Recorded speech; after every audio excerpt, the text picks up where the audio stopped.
Maaf mungkin ya untuk slot untuk teman Kristen. Silakan saudara, silakan. Masya Allah, alhamdulillah. Makasih Umi udah dinaikin satu room sama Abi Jumanya. Buat Abi Juma, Masya Allah. Abi, ya Masya Allah. Abi lah yang buat kami banyak belajar sebagai Muslim lahiran. Ini jangan sampai juga secara pribadi, khususnya sebagai seorang Muslim, tentu ini jadi pelajaran buat saudara-saudara semua, saling mengingati berkat adanya Abi sekarang. Masya Allah, Abi sehat, amin. Buat Umi tetap semangat, buat saudaraku semua di room. Amin, insya Allah. Berdakwah lewat media online agar kemudian kita saling mengingati dan saling belajar. Barakallahu fiik. Assalamualaikum warahmatullahi wabarakatuh. Waalaikumsalam warahmatullahi wabarakatuh. Saudaraku sehat selalu. Masya Allah. Afwan saudara ya. Silahkan Bang Christian, ada yang mau disampaikan atau dipertanyakan kepada Gurunda? Ya Pak, sebentar boleh nyapa sebentar ya Bang Christian. Selamat sore Bang Pendeta, selamat sore. Selamat sore semuanya. Nah, ini Bang Christian ini luar biasa. Beliau ini Kristen yang santun juga ya. Silakan Bang Christian, ada yang mau disampaikan mumpung ada Bang Zuma nih. Oh ya Bang Zuma, Bang Zuma mah bukan lawan saya, sudah terlalu tinggi ilmunya Bang Zuma. Enggak lah. Emang Bang Christian pernah debat? Emang Bang Christian pernah debat? Pernah berdiskusi tapi udah 2 kali kalau nggak salah sama Bang Zuma. Oh iya. Bukan debat ya. Iya, enggak berdiskusi, kita tukar pengetahuan, tapi ya buat saya bagus lah. Saya masih kurang kalau tentang keislaman. Oke Bang Christian, kita bahas sampai nih. Abang masih di Manado ini kan? Ya masih Bang. Oh siap. Penting sehat terus Bang. Ada hal apa yang menarik yang baru yang bisa kita diskusikan ini?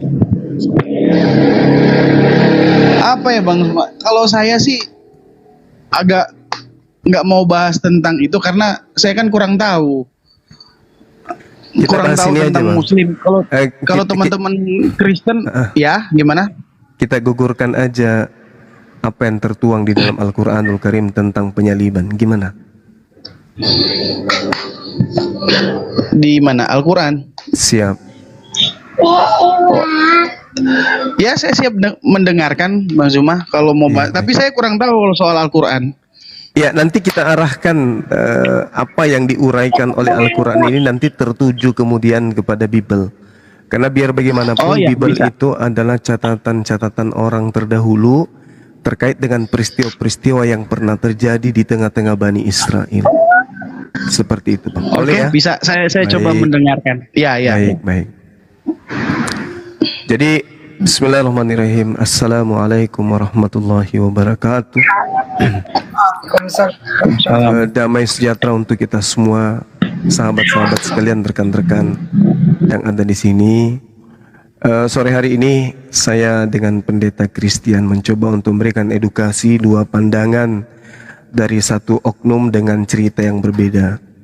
Al-Quranul Karim menjelaskan di dalam surah An-Nisa ayat 157, di situ ada beberapa kisi yang kemudian sangat berharga untuk kita bahas antara Islam Kristen, 2 agama besar ini. Al-Quran mengatakan begini, bismillahirrahmanirrahim, wa qawlihim inna qatalnal masiha Isa bin Maryam Rasulullah wa ma qataluhu wa ma salabu walakin syubbiha lahum wa innal ladzina ikhtalafu fi syakkin min ma lahum bihi min ilmin illa ittiba'adz dzan wa ma qataluhu yaqinan. Jadi Al-Quran mengatakan, dan kami hukum juga mereka karena ucapan mereka yang mengatakan sesungguhnya kami telah membunuh Al-Masih Isa, anak laki-lakinya perempuan bernama Maryam, yang mereka ejek dengan menamainya Rasulullah, padahal mereka tidak beriman kepadanya. Mereka beriman, mereka mengatakan Isa itu adalah rasul, tetapi mereka tidak beriman. Mereka mengatakan telah membunuhnya, padahal mereka tidak membunuhnya dan tidak pula menyalibnya, tetapi diserupakan bagi mereka orang yang dibunuh itu dengan Nabi Isa alaihissalam. Sesungguhnya mereka yang berselisih paham tentang hal ini, yakni tentang Nabi Isa alaihissalam, benar-benar dalam keraguan-raguan tentang hal tersebut, yakni tentang pembunuhan. Mereka tidak mempunyai sedikit pun pengetahuan menyangkut hal itu, yakni tentang pembunuhan Nabi Isa alaihissalam. Dan apa yang mereka katakan kecuali mengikuti persangkaan belaka, dan mereka tidak membunuh dengan yakin. Jadi gini, kalau kita melihat dari sudut pandang doktrin dan dogma, tujuan kedatangan, tujuan penyaliban, tujuan terangkat ke langit, itu intisarinya tertuju kepada Kristen harus mempertuhankan Yesus anak Maria ini. Nah, ada hal menarik yang menjadi hal yang bagi saya sebagai seorang muslim itu bertanya-tanya, dan jawabannya saya temukan di dalam Bible. Di dalam Yohanes 11:45 sampai 53, di situ diterangkan banyak orang-orang Yahudi yang datang melawat Maria dan menyaksikan sendiri apa yang telah dibuat Yesus, percaya kepadanya. Jadi orang-orang Yahudi ini yang melihat Yesus ini jadi percaya. Tetapi ada yang pergi di antara orang percaya ini, ada yang kemudian pergi kepada orang-orang Farisi, melapor, menceritakan, menggosipkan ya tentang Yesus kepada mereka. Apa yang telah diperbuat oleh Yesus itu yang dia ceritakan. Jadi orang Farisi ini melapor kepada orang-orang Yahudi dan imam-imam kepala dan orang-orang Farisi itu sendiri. Setelah mereka mendengarkan laporan tentang Yesus, imam-imam kepala dan orang-orang Farisi memanggil mahkamah agama. Jadi memanggil kemudian unsur pengadilan. Lalu kemudian mereka berkumpul dan mereka berkata, apakah yang harus kita perbuat? Jadi orang-orang Yahudi, ahli Taurat, imam-imam kepala, orang Farisi, bahkan unsur mahkamah agama itu lagi berembuk. Apa yang harus kita buat? Sebab orang ini membuat banyak mujizat, maksudnya Yesus. Jadi terjadi ketegangan sehingga ada pertemuan kilat yang dilakoni oleh imam-imam kepala, orang Farisi, mahkamah agama, orang Yahudi dan orang Farisi. Apa yang harus kita perbuat? Sebab Yesus ini membuat banyak mujizat. Apabila kita biarkan Yesus, maka semua orang akan percaya kepadanya. Dan apabila orang-orang semuanya percaya kepadanya, maka orang-orang Roma akan datang dan akan merampas tempat suci kita dan bangsa kita. Jadi ada ketakutan kemudian yang muncul pada masa itu, di mana Yesus pengaruhnya semakin besar. Dampak dari pengaruh Yesus ini membuat kemudian mereka khawatir, disebabkan kalau orang semuanya percaya tak ada lagi yang membayar pajak. Kalau tak ada lagi yang membayar pajak, maka orang-orang Roma akan datang, akan merampas tempat suci dan bahkan merampas bangsa kita, kata orang-orang tersebut. Nah, tetapi seorang di antara mereka, yaitu Kayafas. Kayafas inilah kemudian sebagai imam besar pada tahun itu berkata kepada mereka, kamu tidak tahu apa-apa dan kamu tidak insaf, bahwa lebih berguna bagi kamu jikalau satu orang Yesus mati untuk bangsa kita daripada seluruh bangsa kita ini binasa. Ya, dari sini Bang, kita tahu bahwasanya imam kepala, orang Yahudi, mahkamah agama, lalu kemudian orang-orang Farisi mengambil satu kesimpulan. Kesimpulannya adalah lebih baik satu orang mati, yaitu Yesus, daripada satu bangsa Israel itu binasa. Disebabkan karena penjajah, penguasa Romawi akan merampas tempat mereka dan akan mengambil bangsa mereka. Untuk itulah kemudian daripada ini terjadi, lebih baik Yesus dimatikan. Jika satu orang mati untuk bangsa kita, maka itulah Yesus. Hal ini dikatakannya bukan dari dirinya sendiri, tetapi sebagai imam besar pada tahun itu, Kayafas bernubuat bahwa Yesus akan mati untuk bangsa itu. Jadi di sini saudara Christian, Kayapas bernubuat pada tahun itu bahwa Yesus akan mati untuk bangsa Israel, bukan untuk bangsa di luar Israel. Jadi nubuatan ini terjadi pada tahun itu juga. Dan bahkan dikatakan bukan untuk bangsa itu saja, tetapi juga untuk mengumpulkan dan mempersatukan anak-anak Elohim yang bercerai-berai. Jadi yang tercerai-berai ini maksudnya orang-orang Israel yang sudah keluar dari meninggalkan Yerusalem. Makanya di data 53, pada ending kesimpulannya, maka mulai hari itu mereka sepakat untuk membunuh Yesus. Nah ini terjawab sudah. Ternyata pembunuhan terhadap Yesus itu adalah indikasinya hanya karena pajak perpuluhan saja. Silakan. Tidak ada dosa waris dan seterusnya. Silakan.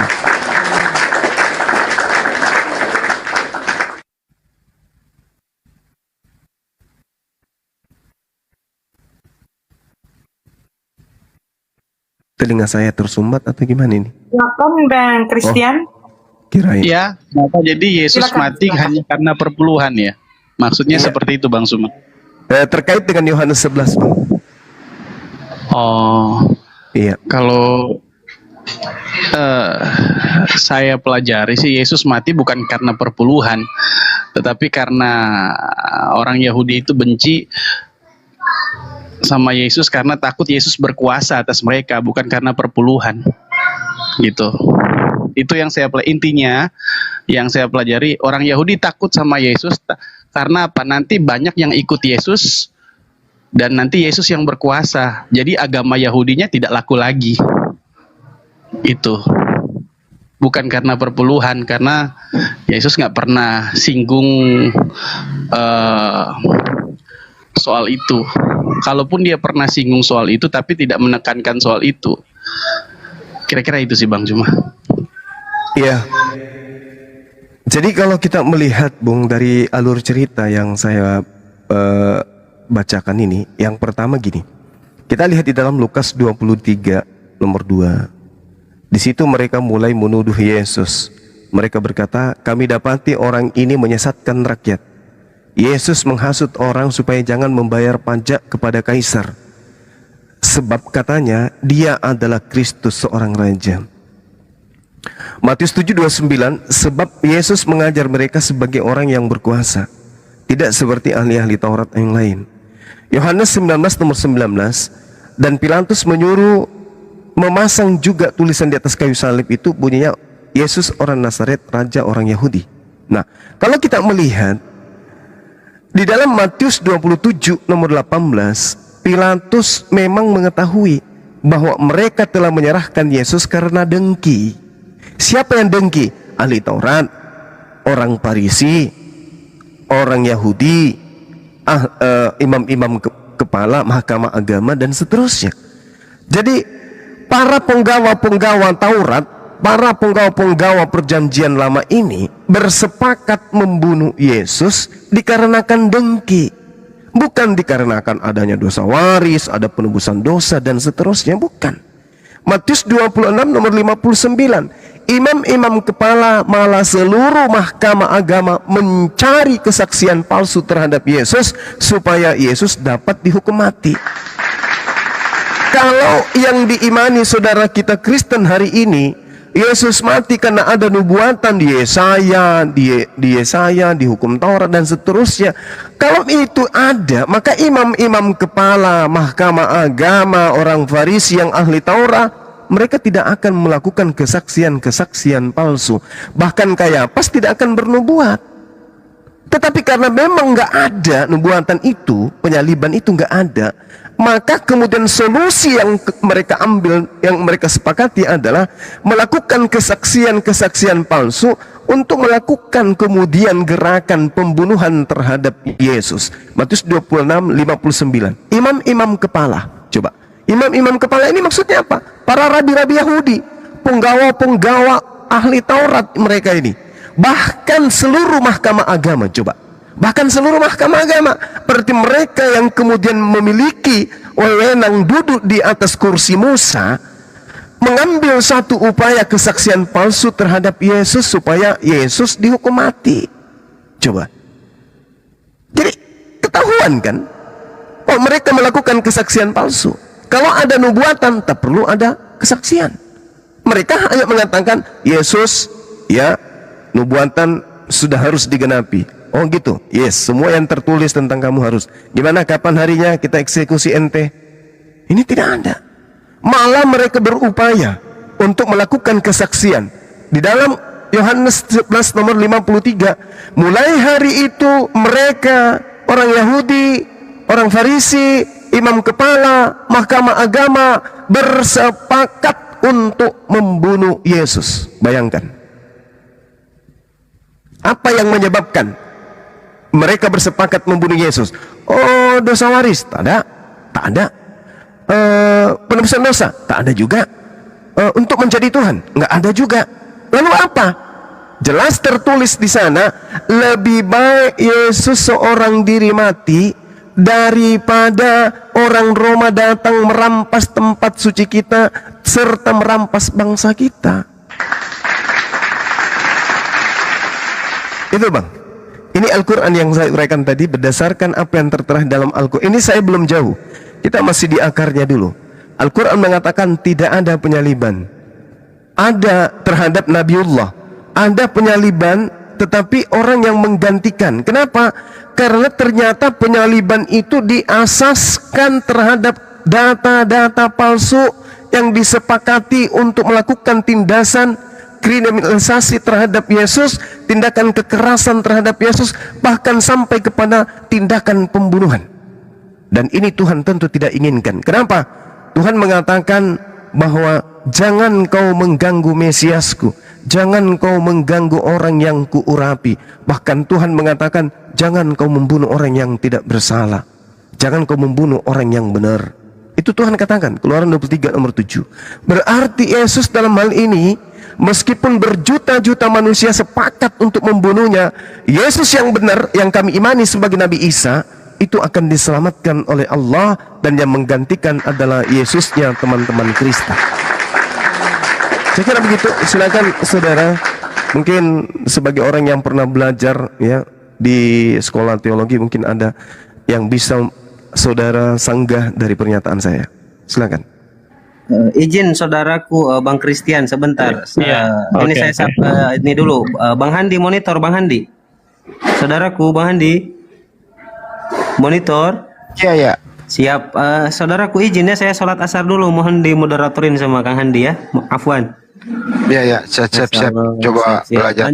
Ya, lanjut Bang Christian. Oke, makasih.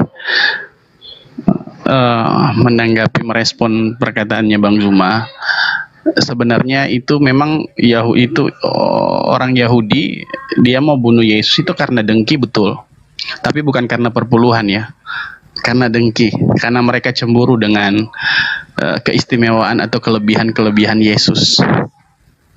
Nah, terus yang menjadi pertanyaan, apakah Yesus mati karena dosa waris? Dia mati bukan karena dosa waris, tapi memang harus mati. Emang udah jalan ceritanya, Yesus harus mati, bukan karena dosa waris. Memang jalan ceritanya dia harus mati. Dia mati di kayu salib. Itu menurut keimanan saya, kepercayaan saya, yang saya pelajari. Jadi bukan karena dosa waris. Yesus mati bukan karena dosa waris. Ada orang-orang Kristen masih berpikir Yesus mati karena dosa waris. Enggak, Yesus mati karena memang sudah diharuskan, dia harus mati. Bukan karena dosa waris, tapi ceritanya memang sudah seperti itu. Ceritanya dia harus mati, dia harus dibenci sama orang Yahudi, dia harus disalibkan, itu memang sudah ceritanya seperti itu. Nah, terus yang dibilang Yesus buat saya agak sedikit berbeda ya Bang Zuma. Saya mengimani Yesus bukan Yesus yang diceritakan di dalam Al-Quran, karena Yesus yang diceritakan dalam Al-Quran jauh berbeda dengan Yesus yang ada di Bible. Saya bisa menerima kalau itu Isa Al-Masih yang ada di Al-Quran, tapi nyatanya kan berbeda. Jadi kalau ada orang Kristen yang bilang sampai sekarang bahwa Yesus itu sama dengan Isa Al-Masih, buat saya itu berbeda. Karena kalau Yesus itu sama dengan Isa Al-Masih, pasti jalan ceritanya sama. Tapi nyatanya kan berbeda. Isa Al-Masih menurut apa yang tertulis di Al-Quran, sedangkan Yesus apa yang tertulis di Bible. Jadi jalan ceritanya udah berbeda. Jadi tidak bisa disamakan Isa Al-Masih dengan Yesus. Meskipun saya mengerti bahasa Arabnya, Yesus itu disebut juga dengan Isa Al-Masih atau yang diurapi. Tetapi pribadinya itu berbeda. Kira-kira seperti itu. Baik, terima kasih Bang Christian, saudaraku yang baik hati. Jadi Ya, kalau sama-sama. saudara, ya baik, saudaraku ini mengatakan Yesus itu mati bukan karena dosa waris, bukan karena tebus dosa ya intinya di situ, tapi karena memang untuk mati. Jadi gini Bung, Al-Quran mengatakan memang ada yang disalibkan, memang ada yang dimatikan. Nah sedangkan kalau saudara mengatakan bukan karena dosa waris, saya setuju. Lalu untuk apa? Untuk menggantikan Nabi Isa alaihissalam. Jadi kalau saudara mengatakan Nabi Isa dan Yesus itu berbeda, memang betul. Nabi Isa adalah Nabi yang datang kepada Bani Israel, mengajarkan hikmat Injil. Sedangkan Yesus bagi kami adalah orang yang menggantikan Nabi Isa di atas tiang salib. Mari kita lihat. Di dalam pengajaran Amsal 21:18, orang fasik menjadi tebusan bagi orang yang benar. Dan pengkhianat ya dijadikan sebagai tebusan bagi orang yang jujur. Ini adalah kaidah. Ini kaidah, ini hukum Tuhan. Ini hikmat yang Tuhan berikan. Bahwa kemudian orang baik diselamatkan, orang jujur diselamatkan, pengkhianat dan orang fasik yang menggantikan. Berarti ketika Nabi Isa terancam, Nabi Isa alaihi salam kemudian ingin dibunuh oleh orang-orang Yahudi bekerjasama dengan orang Roma, Nabi Isa diselamatkan, yang menggantikan itulah Yesus yang saudara sebut Kristus. Amsal 11:8, orang-orang benar diselamatkan dari kesukaran, lalu orang fasik yang menggantikannya. Nabi Isa alaihissalam adalah orang yang benar, datang kepada Bani Israel, mengajarkan mereka hikmat Injil, mengajarkan mereka menyembah kepada Allah, mengajarkan mereka kembali kepada hukum Torah. Mereka tolak, kemudian mereka bersepakat untuk membunuhnya, lalu Tuhan menyelamatkan Nabi Isa, ada penggantinya kemudian. Itulah Yesus yang saudara sembah. Nah sekarang kenapa ada terkait dengan ini? Saudara mengatakan tidak ada hubungannya dengan perpuluhan. Baik, mari kita lihat Lukas 23 nomor 7. Di dalam sana ada dalam bahasa Yunani poros. Poros ini berbicara mengenai upeti, berbicara mengenai pajak. Berkaitan dengan upeti, berkaitan dengan pajak. Ketika berbicara tentang Bani Israel, maka harus berkait dengan perpuluhan. Di situ mereka mulai menuduh Yesus. Katanya, telah kedapatan oleh kami bahwa orang ini menyesatkan bangsa kami dan melarang membayar pajak kepada Kaisar. Dan tentang dirinya ia mengatakan bahwa ia adalah Kristus, yaitu Raja. Ini perjanjian baru. Jadi Yesus kemudian digadang-gadang pada saat itu disebabkan karena dia mempengaruhi orang. Dia mempengaruhi orang bukan karena sengaja, tapi karena memang dia adalah wakil Tuhan, utusan Tuhan yang datang kepada Bani Israel, kemudian diberi tanda, diberi mujizat, diberi kekuatan. Dan kekuatan-kekuatan yang diberikan kepada Yesus inilah yang menyebabkan orang-orang Yahudi jatuh cinta kepadanya. Sehingga mereka meninggalkan bait suci, mereka meninggalkan sinagoge, menuju kepada pengajaran Yesus, di mana Yesus pada saat itu belum bertempat tinggal, belum ada gedung untuk dia khusus mengajar jemaat, nggak ada. Jadi murid-muridnya belajar di lembah, belajar di bukit-bukit, belajar di gunung, di pinggiran sungai dan seterusnya. Yesus dikatakan itu mempunyai pengaruh besar sehingga orang khawatir. Dalilnya tadi sudah kusampaikan. Yohanes 11:45, orang Yahudi, orang Farisi, imam-imam kepala, mahkamah agama sepakat, bahkan muncul Kayapas bernubuat. Tahun itu dia bernubuat. Apa nubuatannya? Yesus ini harus mati untuk kita. Sebab lebih baik satu orang mati untuk menyelamatkan bangsa kita dari mana? Dari dosa waris? Tidak, Anda pun sudah mengatakan tidak. Tetapi dari orang-orang Roma yang akan datang untuk merampas tempat suci Bani Israel dan bangsa Bani Israel. Itulah tujuannya Yesus harus dibunuh. Maka karena Yesus tidak memiliki kesalahan, dilakukanlah kesaksian-kesaksian palsu. Karena Tuhan kemudian melindungi orang yang benar, maka yang Anda katakan Yesus yang kami sebut kemudian orang suci yang datang kepada Bani Israel, itulah yang diselamatkan. Nah, lalu apa permasalahannya?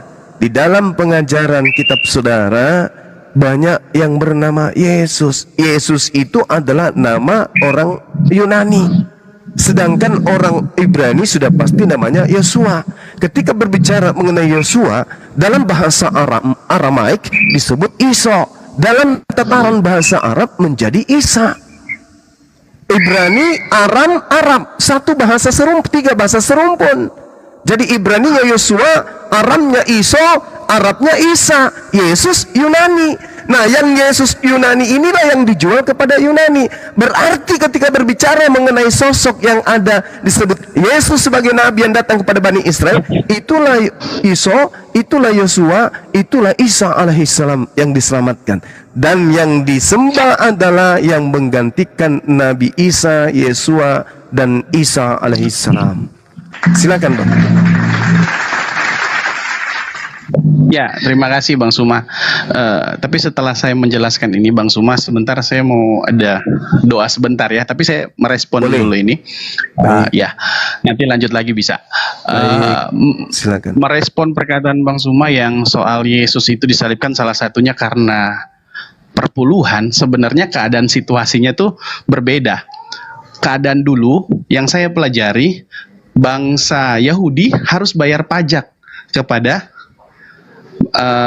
bangsa Roma karena mereka itu dijajah oleh bangsa Roma pada saat itu. Makanya diharuskan bangsa Yahudi harus membayar pajak. Sedangkan ajaran perpuluhan itu adalah berbeda dengan pajak. Ajaran perpuluhan adalah ajaran yang memang sudah turun-temurun dari nenek moyang orang Yahudi, harus dilakukan. Jadi ada dua yang harus dilakukan oleh bangsa Yahudi pada saat zaman dulu, yaitu membayar pajak kepada bangsa Roma karena bangsa Roma yang menindas mereka pada saat itu. Baru yang kedua, bangsa Yahudi harus membayar perpuluhan bukan kepada bangsa Roma tetapi kepada agamanya. Memang itu sudah aturan mainnya seperti itu. Orang Yahudi yang taat harus ada perpuluhannya. Perpuluhan itu dari 1/10 dari hasil penghasilan mereka bawa kepada imam. Nah itu, jadi salah persepsi. Jadi harus dibedakan yang mana perpuluhan, yang mana pajak. Dan pada saat itu Yesus menekankan kita harus memberi 1/10 atau perpuluhan 1/10 ke sebagai agama salah satu sebagai orang yang taat beragama, yaitu agama Yahudi. Ada aturannya bahwa mereka harus memberi 1/10 kepada agama Yahudinya. Makanya ada statement Yesus bilang, kalau Bang Suma pernah dengar begini, apa yang diharuskan untuk diberikan kepada kaisar, berikan. Apa yang diharuskan diberikan kepada kaisar, berikan. Apa yang tidak, jangan diberikan. Maksudnya Yesus adalah, ya kalau memang pajaknya itu ada pajaknya buat kaisar pada saat itu Roma, ya berikan, memang harus bayar pajak. Tetapi jangan melalaikan 1/10 ini, karena 1/10 ini, perpuluhan ini, sebelum ada bangsa Roma yang menjajah bangsa Yahudi, ini memang sudah dilakukan pada waktu zamannya Abraham.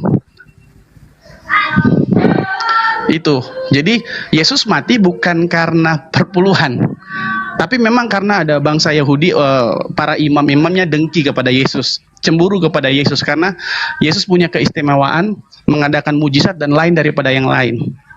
Berikut meresponi yang dibilang soal Yesus disalibkan, itu bukan Yesus, itu cerita yang ada di Al-Quran. Sekali lagi, kalau saya mau menyimak cerita tentang Yesus, yang benar ya pasti di Bible, bukan di Al-Quran. Tapi saya mengerti kalau ada teman-teman yang bilang itu bukan Yesus yang disalibkan, tapi Yesus yang lain. Sedangkan Yesus yang asli itu sudah diangkat di sorga. Memang Yesus itu bukan bahasa Ibrani, tapi bahasa Yunani aslinya. Karena kita perjanjian baru itu bahasa aslinya adalah bahasa Yunani, bukan bahasa Ibrani. Perjanjian lama adalah bahasa Ibrani, tetapi masuk ke dalam perjanjian baru itu adalah bahasa Yunani. Arti Yesus yang artinya Yosua Hamasia. Masuk ke dalam translate ke bahasa Inggris dari Yunani, itu jadinya Jesus. Gitu loh. Masuk dalam bahasa Indonesia, dipermudahkan lagi bahasa perkataannya jadi Yesus. Itu tidak jadi masalah sih Bang Zuma. Tapi di luar daripada itu, saya tetap respect, menghormati Bang Zuma penjelasannya. Terima kasih Bang Zuma. Nanti silakan menjelaskan lagi. Saya mau lanjut doa, tapi saya mute dulu ini ya Bang Zuma. Ya, boleh? Baik saudaraku Bang Christian. Jadi Terima kasih. tidak ada yang salah yang saudara sampaikan terkait dengan pajak tadi, nggak ada. Tapi kita harus lihat secara satu konteks. Konteks yang berbicara tentang pajak ini. Yesus kan bertanya, coba sini aku lihat uangmu. Mata uangmu coba aku lihat, kata Yesus. Apa gambar yang tertulis di situ? Oh, yang tertulis di situ adalah gambar kaisar, tulisan kaisar yang muncul. Maka Yesus mengatakan, gambar yang tertulis gambar kaisar, maka biarkanlah pajakmu kepada kaisar yang wajib kamu berikan. Dan kepada Allah, apa yang wajib kamu berikan kepada Allah, berikanlah kepada Allah. Jadi ada dua. Ada benarnya, tapi konteksnya harus kita tahu. Nah, sekarang berbicara mengenai pajak. Kita lihat dari cerita yang tadi. Kalau orang Yahudi, saudara, yang berhak menerima perpuluhan itu adalah imam-imam. Siapa imam itu? Imam Lewi. Nah, sekarang apakah Imam Lewi ikut terlibat pada saat penangkapan? Terlibat. Pada saat adanya muncul indikasi kesepakatan untuk melakukan kesaksian-kesaksian palsu, siapa pelakunya? Justru imam-imam yang terlibat. Pengumpul-pengumpul perpuluhan lah yang terlibat dalam hal kesepakatan penangkapan dan pembunuhan Yesus. Di situ dikatakan orang-orang Yahudi dan orang-orang Farisi, lalu imam-imam kepala, dan memanggil mahkamah agama. Jadi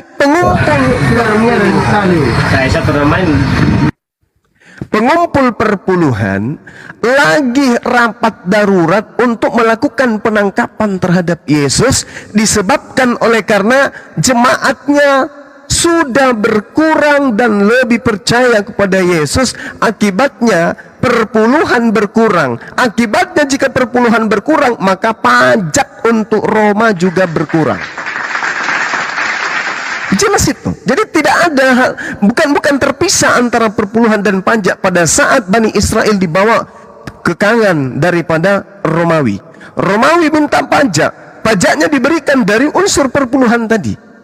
Inilah yang dikatakan bahwasanya imam-imam kepala, artinya Lewi di sini, Imam Lewi di sini terlibat di dalam kesepakatan melakukan kesaksian palsu. Mereka sepakat untuk membunuh Yesus. Makanya muncul Imam Kayapas. Imam Kayapas bukannya melihat, oh tenang. Ada kok tertulis di Torah, ada kok tertulis di Mazmur, ada kok tertulis di Yesaya bahwa Mesias kita ini harus mati memang. Ada kok. Tapi apa yang terjadi? Kayapas justru membuat nubuatan tahun itu juga. Apa nubuatannya? Kristen tidak dapat jatah. Kok bisa bang? Yes, karena nubuatnya adalah Yesus akan mati untuk bangsa Israel. Dan bukan untuk bangsa Israel saja, tetapi juga untuk mengumpulkan dan mempersatukan anak-anak Elohim yang bercerai-berai. Siapa anak-anak Elohim? Bani Yakub yang dihamburkan Tuhan ke seluruh penjuru mata angin. Tertulis di mana? Yehezkiel 5 nomor 12, Yeremia 23 nomor 2 nomor 3, Yeremia 50 nomor 17. Bani Yakub dibuat murka oleh Bani Yakub membuat Elohim murka sehingga Elohim menghamburkan mereka bercerai-berai ke seluruh penjuru bumi.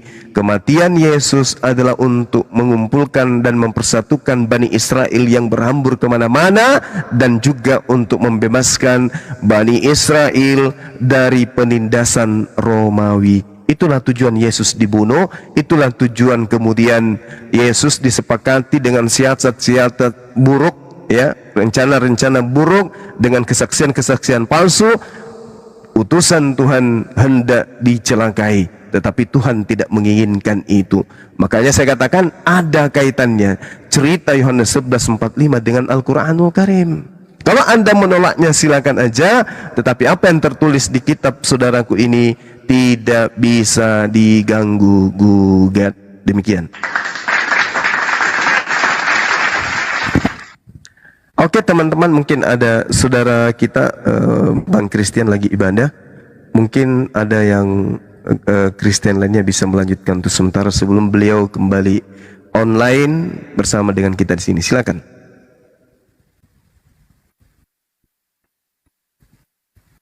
Terusin aja Bang Bang Jemaat. Andi, silakan Bang Andi. Tuh ada Pak Kasa. Lanjut aja dulu Pak. Dikendalin Tuh dulu. ada tamu Bang Andi. Direspon aja. Respon coba. Diam, Bang Juma, diam. Main lagi anak ini kesini. Bang Kasa. Apa ini adanya Bang Juma ini? Duh.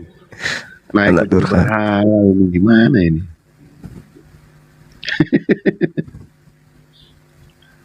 Nggak respon Bang Andi ini. Ya respon ya udahlah. Oke. Saya tambahkan ya. Iya. Iya. Makanya kemudian Al-Quran itu mengatakan kepada kita bahwa Allah kemudian menyelamatkan nabinya, menyelamatkan utusannya, dan tidaklah mungkin itu dibiarkan terjadi penindasan. Nah, contoh kita lihat ya, bukan mencari pembenaran, bukan, tetapi ini keadaan yang tertulis. Jadi suka ataupun tidak, ya itulah yang ada di dalam Bible. Diterangkan di dalam Matius 4 nomor 6, jika engkau adalah anak Tuhan, jadi jika engkau adalah utusan Tuhan, jika engkau adalah Mesias, maka buanglah dirimu ke bawah, sebab ada tertulis tentang engkau. Berarti iblis mengatakan ada tertulis tentang engkau. Kalau ada tertulis tentang engkau, benar-benar ada tertulis tentang Yesus, ya kita harus cari. Dan ternyata perkataan iblis mengatakan dia akan mengirim malaikatnya agar menatang engkau di tangannya, agar kakimu tidak terantuk kepada batu. Artinya gini, Yesus, ya setan, kenapa? Kalau kau betul-betul ini adalah Mesias utusan Tuhan, karena saya lihat kamu itu pengaruhmu semakin besar. Orang buta bisa kubuat melihat, orang lumpuh, orang mati bahkan kau bangkitkan. Jangan-jangan benar kau ini adalah Mesias, anak Tuhan. Tapi ada tertulis, kalau untuk membuktikan kamu itu anak Tuhan atau bukan, coba kau jatuhkan dirimu, buang dirimu ke bawah dari bumbungan bait suci ini. Kalau memang kau betul, maka Tuhan akan datang mengirim malaikatnya untuk menyelamatkan engkau. Karena ada tertulis seperti itu. Nah, ternyata memang betul ada tertulis. Berarti kalau memang Yesus ini adalah anak Tuhan, maka yang tertulis ini harus berlaku. Coba kita lihat ya. Tertulis di manakah itu? Di Mazmur 91 dikatakan begini, engkau tak usah takut. Jadi saya narasikan ini sebagai Yesus ya. Engkau tidak usah takut Yesus terhadap kedahsyatan malam, terhadap panah yang terbang di waktu siang, terhadap penyakit sampar yang berjalan di dalam gelap, terhadap penyakit menular yang mengamuk di waktu petang. Walau 1000 orang rebah di sisimu wahai Yesus, dan 10.000 di sebelah kananmu wahai Yesus, tetapi ia tidak akan menimpamu wahai Yesus. Engkau hanya menontonnya wahai Yesus dengan matamu sendiri dan melihat pembalasan terhadap orang-orang fasik. Coba melihat pembalasan orang-orang fasik. Sebab Tuhan adalah tempat perlindunganmu, yang maha tinggi telah kau buat tempat perteduhanmu, malapetaka tidak akan menimpa kamu. dan tulah tidak akan mendekati kemahmu, sebab malaikat-malaikatnya akan diperintahkannya kepadamu untuk menjaga engkau di segala jalanmu. Mereka akan menatang engkau di atas tangannya supaya kakimu jangan terantuk kepada batu. Sesuai dengan Matius 4 nomor 6. Malaikat akan dikirim oleh Tuhan untuk menyelamatkan engkau, wahai Isa. Kakimu tidak akan terantuk batu. Walaupun 10.000 manusia menggiringmu kepada penyaliban, walaupun 1.000 orang di kananmu, dikirimu 10.000 dan seterusnya. Lalu Tuhan mengatakan begini, bila dia berseru kepada aku akan menjawab. Nah, ini Yesus berdoa. Yesus berdoa, Ibrani 5 nomor 7. Dan sebagai manusia dia memanjatkan doa yang sungguh-sungguh kepada Bapa yang sanggup menyelamatkannya dari maut, dan atas kesalehannya doanya dikabulkan. Yesus berdoa untuk diselamatkan dari penyaliban. Doanya didengarkan, maka dia diselamatkan. Bila dia berseru kepada aku akan menjawab. Aku akan menyertai dia dalam kesesakan. Aku akan meluputkannya dan memuliakannya. Dengan panjang umur akan kukenyangkan dia, dan akan kuperlihatkan kepadanya keselamatan daripadaku. Dengan panjang umur, kalau berbicara mengenai panjang umur, berarti hukumnya wajib beliau ini masih hidup hari ini. Nah, sekarang siapa yang beriman bahwa Nabi Isa, sosok yang datang kepada Bani Israel, itu masih hidup sampai hari ini? Barrafa'ahullahu ilai wa kana Allahu azizan hakima. Dengan panjang umur akan kukenyangkan dia dan kuperlihatkan kepadanya keselamatan daripadaku.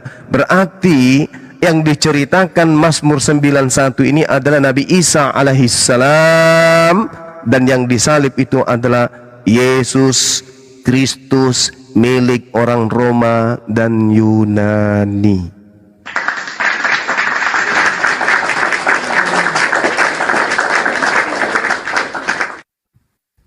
Ini jelas. Jadi di Islam itu diceritakan dalam Al-Quran ada dua pelaku. Yang pertama Nabi Isa alaihissalam yang diselamatkan kemudian oleh Allah.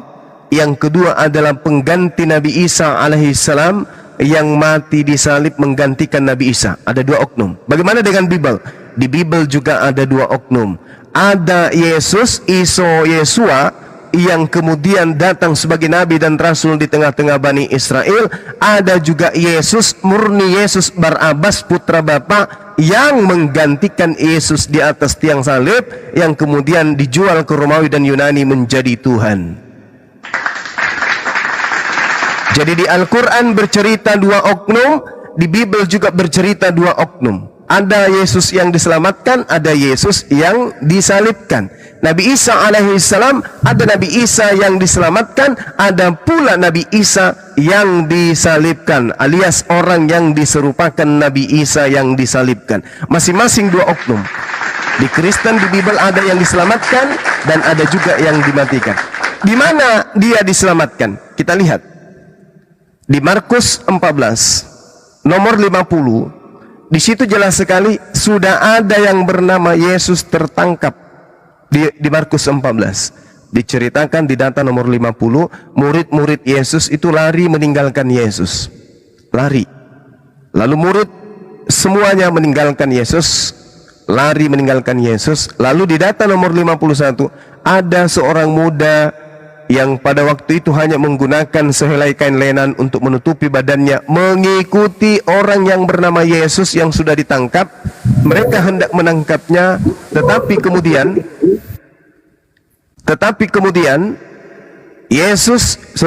oknum yang menggunakan kain lenan ini melepaskan kain lenannya dan lari dalam keadaan telanjang. Pertanyaannya, siapakah oknum yang meloloskan diri yang menggunakan kain lenan ini? Ada yang tahu jawabannya? Sulit dijawab. Masa sih? Jawabannya ada di Yohanes 13 nomor 4. Lalu bangunlah Yesus menanggalkan jubahnya, dan ia mengambil sehelai kain lenan dan mengikatkan pada pinggangnya. Berarti yang tadi melepaskan kain lenan lari telanjang itu siapa? Ye, Ye, Ye. ye, ye, ye. Ye. Jadi ada Yesus yang ditangkap, ada juga Yesus yang menggunakan kain lenan yang lolos dari penangkapan. Dua Yesus kan? Dua. Nabi Isa dua enggak? Dua. Isanya yang satu diangkat ke langit, Isa yang diserupakan yang satunya ditangkap. Persis dengan cerita itu. Maka orang-orang yang beriman, orang-orang yang berakal sehat. Waalaikum. Maka sampai kepada keadaan bahwa yang dibunuh di atas tiang salib itu adalah pengganti dari Nabi Isa alaihissalam, atau pengganti dari Iso atau Yesua Hamasya. Demikian, silakan. Kalau boleh Bang Juma ya, izin dulu ya. Ya, silakan Bang. Jadi gini loh teman-teman ya. Aduh ini orang ini kok susah amat sih diatur ya. Bang, kalau ada orang berbicara, tunggu salah dulu, ada spasi kok. Gitu ya. Jadi cerita atau kisah tentang penyaliban itu, kisah tentang ada tumbal darah menebus dosa, itu sudah ada sebelum Yesua Hamasya ada di muka bumi. Itu sudah ada. Ya, cara-cara beginian disebut pagan yang dianut oleh orang Romawi, kebetulan sekali menjajah tanah kelahiran Yesus atau Yesua Hamasya, supaya kembali tidak sia-sia karena tidak ada harta benda yang bisa dibawa pulang. Ya hanya cara begini supaya apa? Tradisi mereka, ajaran pagan mereka berlaku, diterima oleh orang-orang yang bisa untuk didoktrin. Karena di sini ada unsur supaya ini laku, unsur ekonomi, unsur politik dan seterusnya. Memang laris ya Banyuwangi, laris gitu loh. Laris Bang, karena Romawi Yunani memang dari nenek moyang mereka itu nyembah inkarnasi dewa yang dusul dari manusia jadi manusia.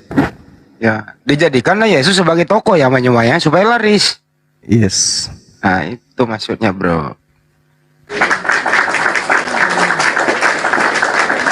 Coba ambil nama yang lain, jangan Yesus deh jadi tokoh. Pagan Romawi ini laku nggak? Kagak. Nah, lebih menyakitkan lagi, bukan menyakitkan ya, lebih supaya abdol, supaya bisa diterima oleh scholar-scholar, ya itu kan dikonsilikan. Dibuatkanlah data-data. Yang paling berperan kan di sini adalah Paulus juga, tulisannya banyak tentang itu. Ya itulah ya, kalau ada agama berasal bukan daripada tempat kelahiran para nabi, dipertanyakan dong. Kok bisa yang saya anut itu bersumber di luar daripada dari mana para nabi dan rasul itu berasal? Kok bisa dari Roma? Kok bisa ada kitab suci berasal dari Roma, berbahasa Romawi pula lagi, Yunani kan gitu. Ini dulu sebenarnya yang dipertanyakan kepada calon-calon pendeta ini. Saya tahu Bang Handi saya tahu jawabannya. Karena Paulus menjajakan ajarannya dengan surat-suratnya kepada jemaatnya di Roma. Ya, itu Paulus menjajakan di situ. Makanya laku di Vatikan sana, di Roma sana. Lanjut. Emang Paulus orang Roma. Ya, tapi surat-suratnya Bang. Surat-suratnya itu kepada jemaat di Roma. Tadi nabi-nabi dari Roma. Emang ada Paulus dari Roma? Emang Paulus orang Roma? Orang tuanya Bang yang orang Rom. Orang tua Paulus orang Roma ya? Iya. Tahu dari mana Bang? Kisah para Rasul. Di mana tertulis? Jangan mencaplok-caplokkan sebuah ayat ke ayat lain. Ya, jadi kalau dia katakan kemudian di Kisah para Rasul 23, nomor 23 sampai 27. Di situ abang kemudian akan menemukan kenapa Paulus ini tidak dieksekusi, disebabkan karena Paulus adalah warga negara Romawi sejak lahir. Warga negara tapi bukan orang Roma. Kewarganegaraan dengan aku orang Batak berwarganegaraan Indonesia. Tapi kalau aku ke Malaysia, aku orang Batak berkewarganegaraan Malaysia. Tapi kan asal usulnya sukunya bukan suku Roma. Kan begitu. Nah, itu harus kita jangan mencaplok. Oke. Kalau begitu, Bang, siapa nama bapaknya? Ya, saya nggak tahu. Tapi aku bertanya. Oh gitu. Aku bertanya karena begini, Bang, kenapa saya tidak mendalami sebuah agama? Karena pernah saya dengar celakalah mereka yang sudah mengetahui tadi melakukan, celakalah mereka sudah paham tapi tidak melakukan, surga neraka lah menjadi hadiah mereka. Makanya saya nggak mau terlalu mendalami. Cuman kebetulan saya habis kerja, lagi istirahat, makanya saya buka. Saya tertarik sedikit dengan ceramah-ceramah dari Bang Juma ini. Jadi aku bertanya, ya di dalam ketidakpengetahuan saya ini, saya bertanya, Paulus itu kan ahli-ahli Taurat yang membinasakan murid-murid Yesus. Ya, ahli Taurat itu bukan dari Roma, bukan orang Roma, tapi dari salah satu keturunan Bani Israel. Gitu Mas Bang. Nah, jadi Iya. saya nggak suka kalau ayat itu ayat ini dicaplokkan kayak ini, ayat ini kayak ini, ya itu nggak nyambung. Kita harus berperikop. Nah, bukan hanya satu ayat kita ambil, harus ceplokkan ke ayat yang lain. Itu hanya menjadi sebuah pertentangan dengan perdebatan yang tidak jelas, gitu Bang. Oke. Itu Yohanes 11 tadi yang dibahas Gurunda itu satu perikop itu. Ya, rencana persepakatan pembunuhan Yesus. Ya coba kau tanggapi itu, kenapa Yesus mau dibunuh itu. Itu satu perikop loh. Tanggapi itu. Silakan Gurunda dilanjut. Iya.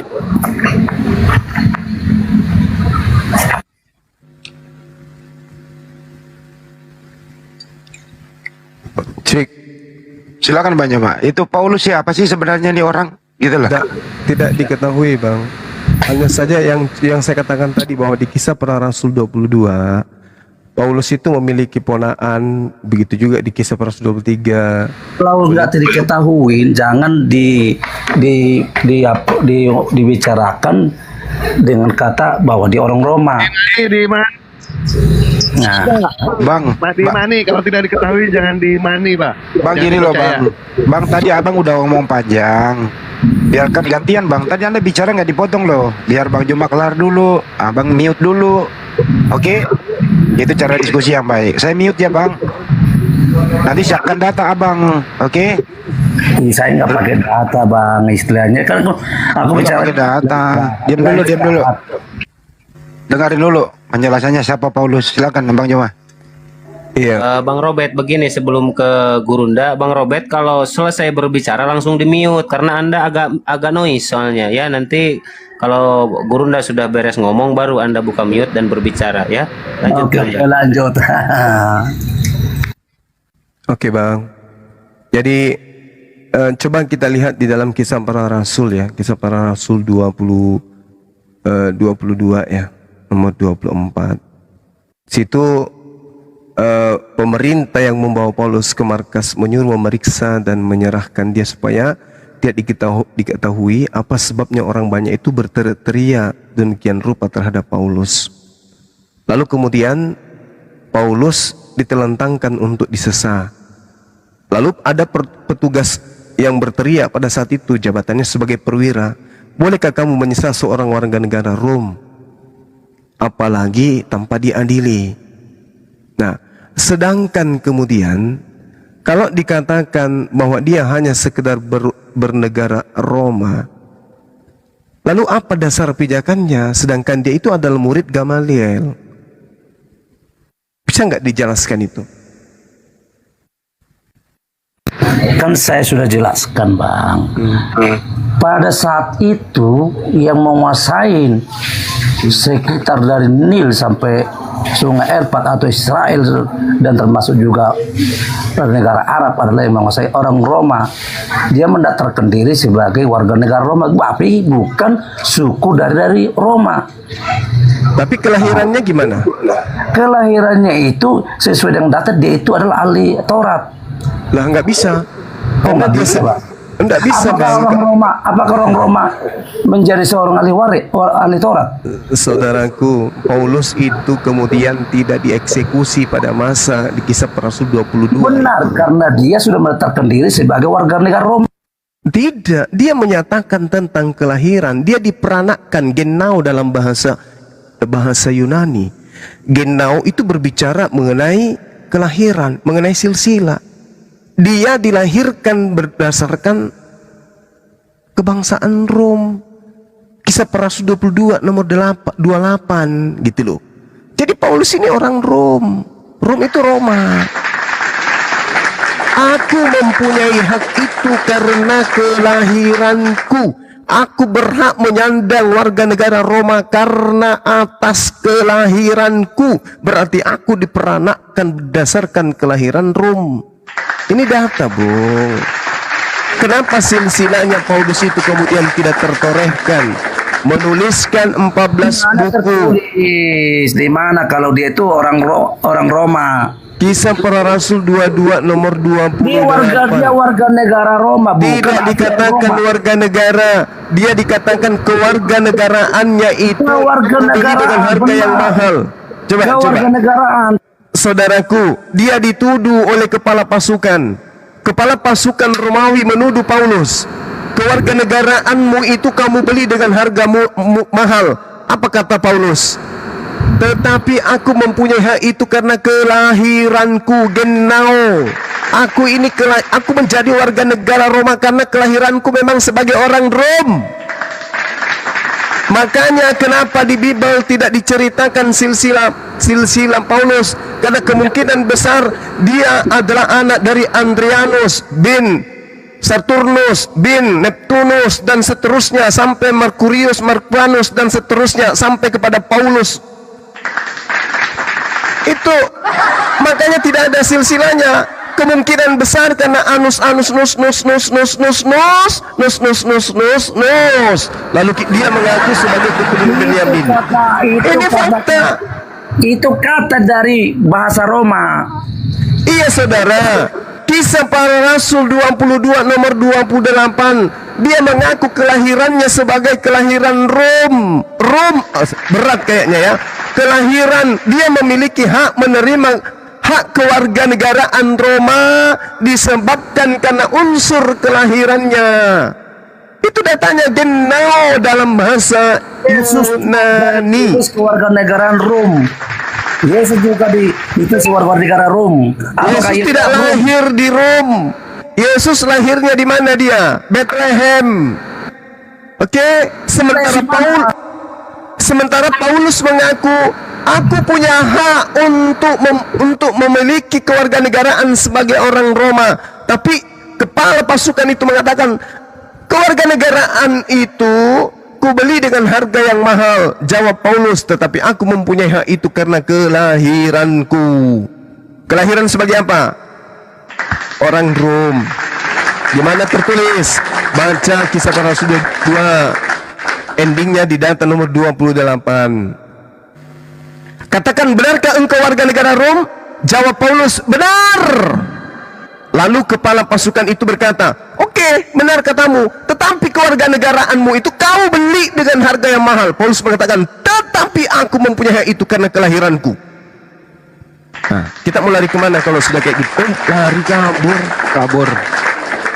Aduh, bahaya ini. Kaget dia menemukan Paulusnya itu adalah orang Roma berdasarkan kelahiran. Ya, maaf tadi saya lagi lanjut doa tadi. Baik. Bang Zuma. Ini saya balik lagi.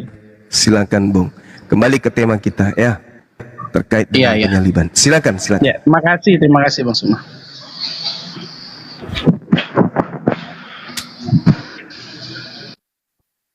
Silakan Bang. Ya terusin bro, Christian. Oh iya, apa tadi nih? Maaf tadi saya nggak dengar soalnya tadi baru Jadi saya datang. mengatakan Isa di dalam Al-Quran itu ada dua, satu asli, satu hanya oknum yang diserupakan. Di Bible Yesus juga ada dua, satu Yesus asli yang adalah nabi yang menerima hikmat Injil, satunya penggantinya Yesus. Jadi ada dua masing-masing. Silakan. Oh iya, saya ngerti. Jadi begini, di Bible tidak ada tertulis sih yang saya pelajari. Tidak tertulis Yesus itu ada dua, kecuali di luar Bible saya bisa mengerti. Tapi di dalam Bible tentang silsilah kehidupan Yesus itu cuma satu, tidak ada Yesus dua gitu.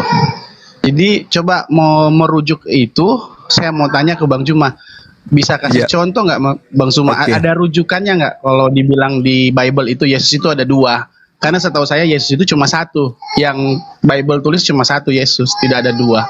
Makasih. Oke Bung. Jadi sebelum saya menjawab itu, bolehlah kiranya saudara saya ini memberikan kesimpulan akurat. Yesus ini anak ibu atau anak bapak yang Anda sembah, maksud saya, yang Anda tuhankan. Anak bapak atau anak ibu? Oh ya, Yesus itu kalau dalam silsilah kelahirannya dia itu anak ibu, anak Maria, anak Maria. Iya. Karena dia yang Maria yang mengandung dia, jadi ya saya bisa sebut dia anak Maria. Oke. Baik. Kalau dibilang Yesus itu anak Bapa, ya karena Bapa yang mengutus dia. Oke. Bapa yang mengutus dia dan ya gimana Bang Iya. Zuma? Ketika kemudian Pilatus mengambil kebijakan terhadap Yesus anak Maria, apakah di sana juga ada yang sedang dipenjara Yesus anak bapak? Tidak, pada saat itu ada Barnabas. Nah itu dia. Barnabas sendiri artinya apa? Barnabas artinya anak bapak. Yesus anak bapak. Jadi ada dua tahanan. Oh ya, silakan. Iya, silakan. Ada dua tahanan. Kemudian kalau kita berbicara Barabba atau putra bapak dalam bahasa Indonesia dan bahasa Aramaiknya adalah Barabba, artinya di sini ada dua Yesus. Satu Yesus anak mama, satunya lagi Yesus anak papa. Sedangkan Yesus anak mama ini kemudian itu yang diselamatkan. Yesus anak papa inilah yang disalib. Kenapa saya katakan demikian? Karena Pilatus bersikeras, dia tidak ingin kemudian melakukan penyaliban, pembunuhan terhadap Yesus anak ibu. Yang dia tahu Yesus anak bapa inilah yang kemudian menjadi satu hal yang harus mereka eksekusi, disebabkan karena dia adalah penjahat nasionalis. Makanya dikatakan begini, Pilatus berkata kepadanya, tidakkah engkau dengar betapa banyaknya tuduhan dan saksi-saksi ini terhadap engkau? Tetapi ia tidak menjawab satu kata pun, sehingga wali negeri itu sangat heran. Telah menjadi kebiasaan bagi wali negeri untuk membebaskan satu orang hukuman pada tiap-tiap hari raya itu di atas pilihan orang banyak. Pada waktu itu ada dalam penjara seorang yang terkenal kejahatan yang bernama Yesus Barabas. Nah, kira-kira yang mana mau dilepaskan ini? Yesus anak mama atau Yesus anak bapak? Itu yang pertama. Kemudian yang kedua, Bung, di dalam Markus 14. Di Markus 14 ini jelas sekali terjadi hal yang timpang. Timpangnya kenapa? Di Markus 14 nomor 50, lalu semua. Jadi dikatakan sini, semua murid Yesus meninggalkan Yesus dan melarikan diri. Semua. Kalau dikatakan semua berarti nggak ada lagi. Tapi anehnya ada seorang muda yang waktu itu hanya memakai sehelai kain lenan untuk menutupi badannya dan mengikuti dia, dan mereka hendak menangkapnya. Yesus katanya sudah ditangkap tuh, yang digiring dari penjara udah ditangkap, namanya juga Yesus. Dan kondisi kedua, murid-murid Yesus pada lari semua meninggalkan. Nah, Yang ketiga, kondisi ketiga, setelah murid-murid lari semuanya, ada juga satu orang anak muda yang tidak lari, yang menggunakan kain lenan. Yang jadi pertanyaan di sini adalah, siapakah pemuda yang lari, yang menggunakan kain lenan ini? Sorry. Siapakah dia yang lari dengan melepaskan kain lenan? Tadi sudah ada Yesus, oke, tapi kan juga ada Yesus anak Bapa. Yesus ditangkap, oke. Ada juga oknum yang menggunakan kain lenan yang lari meloloskan diri. Pertanyaannya, siapa yang menggunakan kain lenan ini, yang lari meloloskan diri ini siapa? Ada yang tahu? Murid-murid kan sudah pada lari lebih dulu, tapi kok tiba-tiba muncul ada pemuda lagi yang menggunakan kain lenan? Siapa yang menggunakan kain lenan ini? Ada yang tahu? Yohanes 13 nomor 4, Yesus melepaskan kain jubahnya, lalu menggunakan sehelai kain lenan dan mengikatkan pada pinggangnya. Siapa yang menggunakan kain lenan lalu dilepaskan lalu dia lari? Yesus. Yang ditangkap tadi di depan siapa? Yesus juga. Yang lari melepaskan kain lenan, Yesus juga. Yang lolos naik ke langit siapa? Isa alaihissalam. Yang ditangkap dibunuh di atas tiang salib siapa? Isa juga. Tapi penggantinya, yang ditangkap digiring sampai disalib, Yesus. Yang lolos melepaskan kain lenan, Yesus juga. Siapa sebenarnya yang dibantu oleh Tuhan? Anaknya, utusannya, hambanya yang suci, atau penggantinya sang pengkhianat? Andalah yang harus merenungkan itu. Ini makanya tadi saya membawa Al-Quranul Karim surah An-Nisa ayat 157. 158, Nabi Isa alaihissalam diangkat ke langit.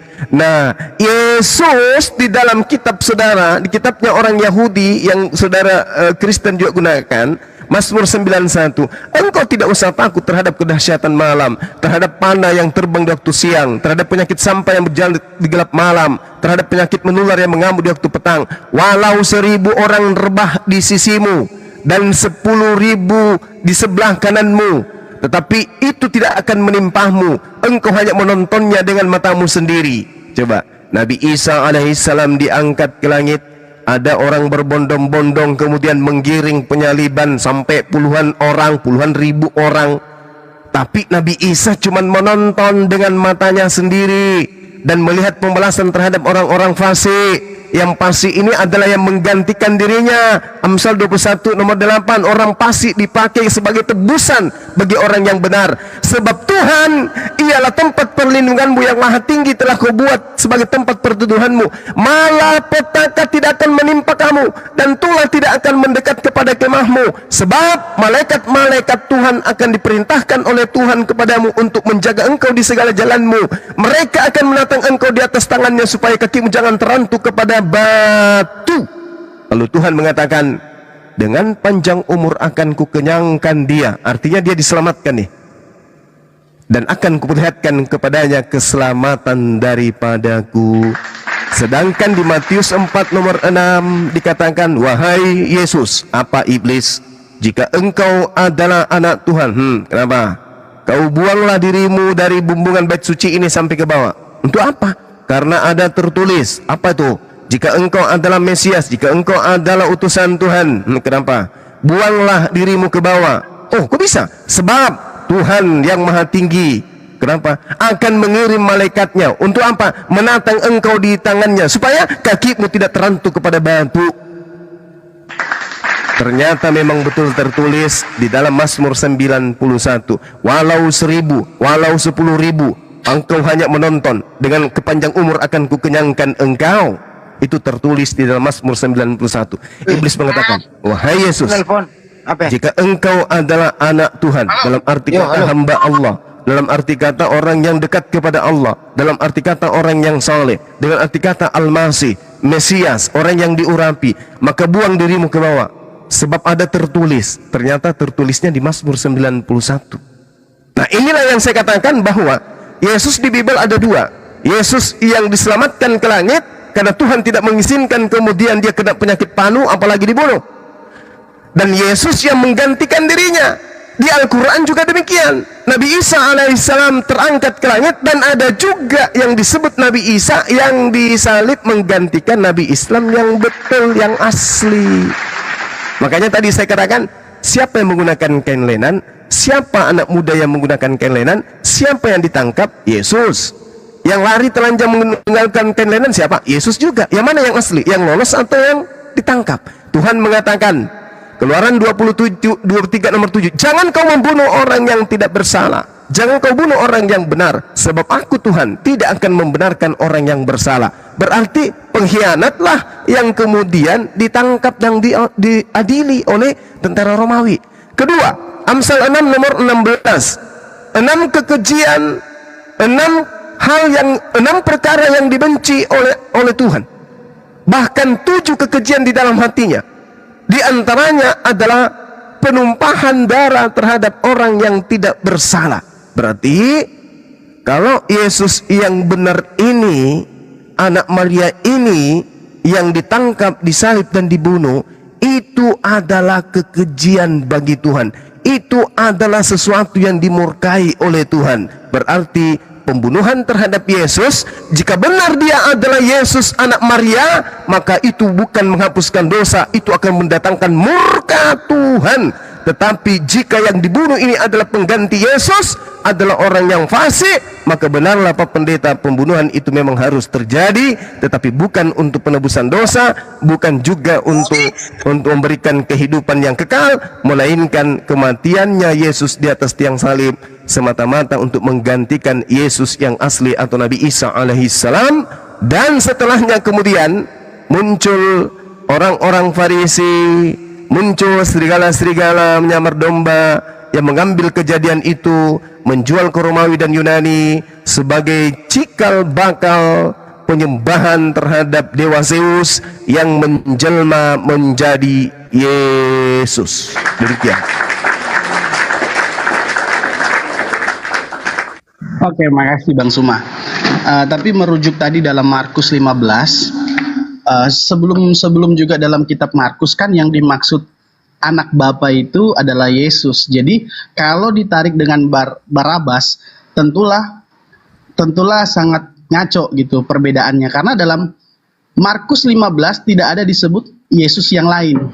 Di situ yang disebut adalah Barabas. Nah, kalau mau dihubungkan Barabas ini adalah anak Markus Allah. 14, Bang. Markus berapa? 14 bukan 15. Markus 15. 15. Markus 15 yang diceritakan Bang Suma itu Yesus di hadapan Pilatus. Yesus di hadapan Pilatus itu yang digantikan itu, yang mau sebenarnya kan yang dibicarakan itu Barabas. Jadi pada saat itu sebelum saya masuk ke situ, saya ingin menyinggung dulu. Yang dimaksudkan Yesus itu ada anak apa? Yang dimaksudkan Yesus itu anak Bapa, ya Yesus ini, bukan Yesus Barabas, karena di dalam Markus 15 tidak tertulis Yesus Barabas. Dan kalau mau dihubung-hubungkan gitu loh, sebenarnya yang paling tepat dan yang paling cocok dari kisah Yesus, dari awal Yesus sudah disebutkan bahwa dia diutus oleh Bapa dan Bapa mengaruniakan anaknya. Berarti di sini yang dimaksudkan adalah Yesus. Dan masuk ke dalam Markus 15, di situ ditulis Barabas, bukan Yesus yang lain. Nah, jadi buat saya bukti otentiknya tidak ada kalau dibilang Yesus itu ada dua. Karena anak Bapa mengacunya kepada Yesus, bukan kepada Barabas. Barabas sama sekali tidak dibilang anak Bapa, bahkan sedikit pun tidak pernah disinggung di dalam Bible bahwa dia itu anak Bapa. Yang diartikan secara nyata atau secara de facto bahwa Barabas adalah anak Bapa atau Barabas yang diutus oleh Bapa. Nah, dalam Markus 15 di situ jelas dikatakan bahwa sebenarnya orang Yahudi lah yang menghendaki Yesus harus disalibkan. Ada sebuah pilihan kan di situ.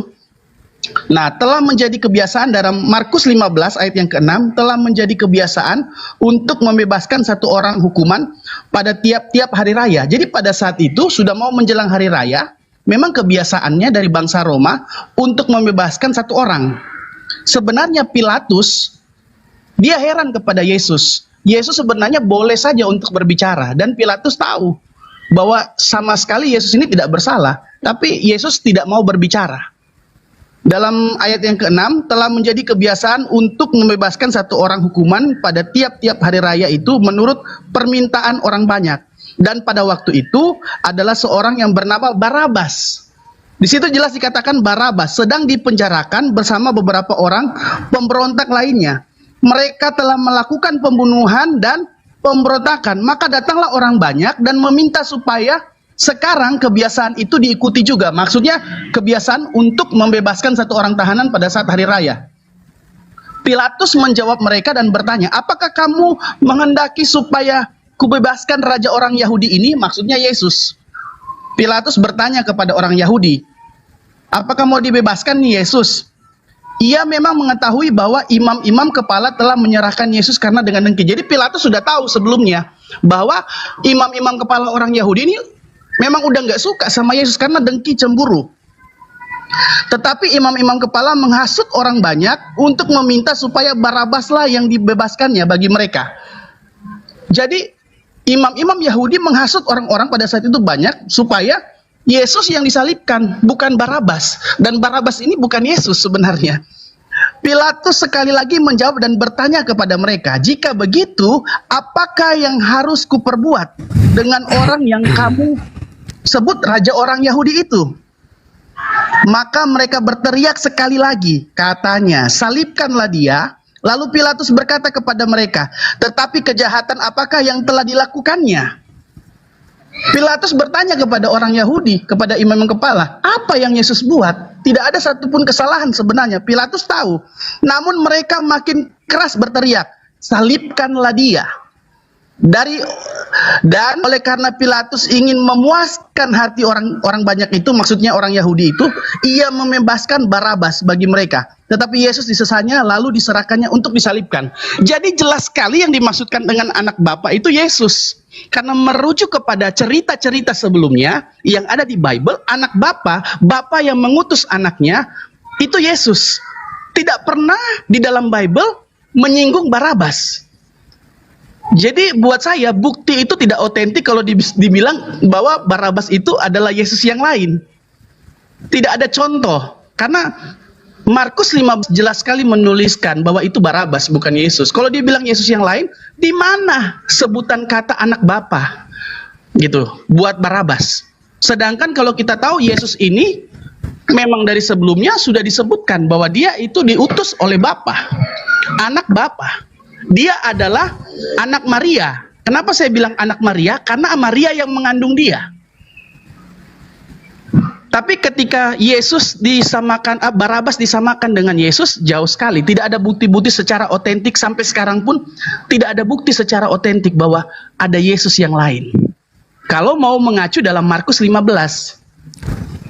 Terima kasih. Oke, baik. Jadi Yesus ini dipaksakan kemudian untuk dihukum dan disalibkan. Maka imam-imam kepala mahkamah agama ya melakukan taktik adu domba agar orang banyak bersuara untuk kemudian yang diserahkan untuk dieksekusi adalah Yesus anak Maria. Posisi Yesus pada saat itu bukan orang yang bersalah. Yesus anak Maria adalah orang yang benar. Satu-satunya alasan imam-imam kepala mahkamah agama Yahudi dan juga orang Farisi memaksakan Yesus anak Maria itu agar disalibkan adalah itu tadi, pajak perpuluhan. Dan Tuhan yang mengutus dia tidak akan membiarkan itu terjadi. Maka harus ada yang menggantikan. Harus ada yang menggantikan dia. Kenapa narasi ini saya bangun? Karena saya berlandaskan kepada Al-Quran. Dan dikuatkan dengan adanya Yesus Barabas. Jadi kalau saudara mengatakan tidak ada itu yang disebut Barnabas, Yesus Barnabas, siapa bilang? Di dalam kitab saudara jelas kok. Matius 27 nomor 16. Kalau dikatakan tidak ada penyebutan itu sama ketika dikatakan Simon Barjona Artinya Simon adalah putra Yunus atau anak laki-lakinya Yunus. Ya sama. Yesua Barabbas itu artinya Yesua anak bapak. Itu. Dan itu adalah penjahat, pemberontak, paramiliter terhadap kekuasaan Roma atas Palestina, atas Yerusalem. Itu fakta yang tertulis dalam kitab saudara. Nah, kemudian Pilatus yang bertanya, siapa yang hendak aku bebaskan? Mereka semua mengatakan Yesus Barabbas yang dibebaskan. Itu maunya mereka. Tapi kan Tuhan berkehendak lain. Mazmur 91 kan tadi sudah kita baca. Matius 4 nomor 6. Iblis mencobai Yesus. Wahai Yesus, jika engkau adalah anak Allah, engkau adalah anak Elohim, buang dirimu ke bawah, sebab ada tertulis Tuhan akan mengirim malaikat untuk menyelamatkan engkau. Ternyata tertulisnya di Mazmur 91. Dan satu perikop kita baca, betul-betul Yesus anak Maria ini tidak akan mungkin dibunuh, sebab penyakit sampar pun tidak akan pernah menyentuh dirinya. Coba Anda baca Mazmur 91. Sekali-kali berselancar kepada kitab Mazmur 91 itu dengan akarnya Matius 4 nomor 6. Jika engkau anak Tuhan, silakan engkau buang dirimu, sebab ada tertulis di Mazmur 91 bahwa Tuhan tidak akan membiarkan itu terjadi. Tuhan akan mengirim malaikat agar menyelamatkan engkau. Begitu kita masuk ke Mazmur 91, ternyata poin demi poin, ya, rencana-rencana Tuhan terhadap Yesus itu sangat akurat. Walau beribu-ribu orang ada di sisimu. Berarti penyaliban kan? Engkau hanya menonton. Berarti dia terangkat dan menyaksikan penyaliban kan? Dengan panjang umur akan aku kenyangkan engkau. Berarti dia diangkat ke langit dan dia dikenyangkan. Berarti dia terangkat. Sementara ada penyaliban. Ada orang fasik. Engkau akan menyaksikan orang-orang fasik. Berarti penyaliban tetap saja terjadi, tetapi Isa atau Yesus yang saya maksud ini diangkat oleh Tuhan ke atas supaya menyaksikan kezaliman orang-orang fasik itu sendiri. Ini jelas, Bung. Jadi penyaliban itu ada, pembunuhan itu ada, tetapi yang dibunuh itu bukan Isa alaihissalam, bukan Yesus anak Miriam, tetapi yang dibunuh itu adalah penggantinya, yaitu penjahat, orang fasik dan pengkhianat. Amsal 21 nomor 18, pengkhianat dipakai sebagai tebusan bagi orang yang benar. Kemudian, data apa yang ingin kita gunakan? Kalau yang benar ini adalah Yesus anak Maria yang disalib, data apa yang akan kita pakai untuk membenarkan itu? Pertama, Amsal 6 nomor 16. 6 perkara yang dibenci oleh Elohim, bahkan 7 kekejian di dalam hatinya. Di antaranya menumpahkan darah orang yang tidak bersalah. Berarti Yesus anak Maria, kalau dia dibunuh, maka itu adalah kekejian. Kalau itu dibunuh, maka itu adalah hal yang dibenci oleh Tuhan. Maka mustahil kemudian Tuhan membiarkan itu terjadi. Itu yang pertama. Kedua, Keluaran 23 nomor 7. Jangan kau membunuh orang yang tidak bersalah. Jangan kau membunuh orang yang benar, sebab aku Tuhan tidak akan membenarkan orang yang bersalah. Artinya tidak ada alasan untuk melakukan penyaliban terhadap Yesus. Untuk dosa waris tidak, untuk membebaskan orang dari sengat maut tidak, untuk membatalkan firman Tuhan dalam hukum Taurat juga tidak. Jadi kalaupun terjadi penyaliban, maka yang disalibkan itu adalah orang yang tidak benar. Sebab kalau orang benar, maka penyaliban itu bukannya mendatangkan keselamatan, tetapi mendatangkan kemurkaan dan laknat dari Allah, dari Tuhan pencipta langit dan bumi. Ini data, Bu. Lagi-lagi di Markus 14 yang saya maksud di awal, Yesus nih ada ditangkap.